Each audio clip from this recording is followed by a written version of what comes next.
Scams are an ever-present problem on the internet, but during the holidays it comes with a nice helping of extra risk. Today we're going to look at this topic and see how you can spot scams before they get you. First, let's talk about checking out the URL of the page. Scammers are clever and they can make a fake website look very convincing. But don't be fooled, always double check the URL, especially when you receive emails asking for your information. Just because it looks legit doesn't mean it is, and you shouldn't click on links in emails unless it's absolutely necessary. And here's a tip. Make sure the website uses HTTPS instead of just HTTP in the URL. That little S stands for secure and it means your data is encrypted, which is a big deal.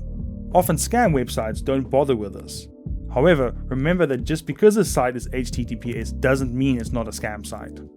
You should also take a very close look at the sender's email address. If it's something like xyz@fakemailprovider.com, you can bet it's fake. Now let's move on to the trick of searching for text. Most phishing attempts are not one of a kind, they're mass-produced. If you receive a suspicious email, copy a few sentences and do a quick Google search with the word scam. Chances are you're not the only one targeted and you'll find others who've got an exact same email as you. And remember, if an email claims your account is about to expire or asks for sensitive info, be cautious. Never click on links in emails.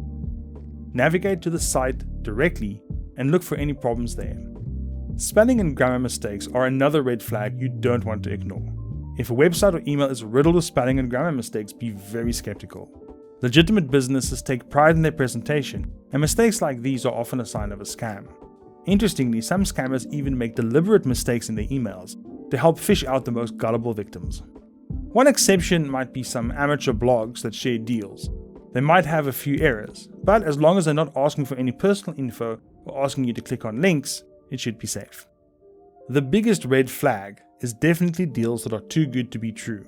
Remember, online retailers are here to make a profit. If a deal seems too incredible to be real, it probably is. Use common sense when shopping online. Stick with certified well-known retailers like Amazon or brand-specific sites, and make sure they have good return and refund policies. Between 2013 and 2018, businesses lost a staggering $12.5 billion to online scams. So trust your gut and don't fall for deals that sound too good to be true. See you next time.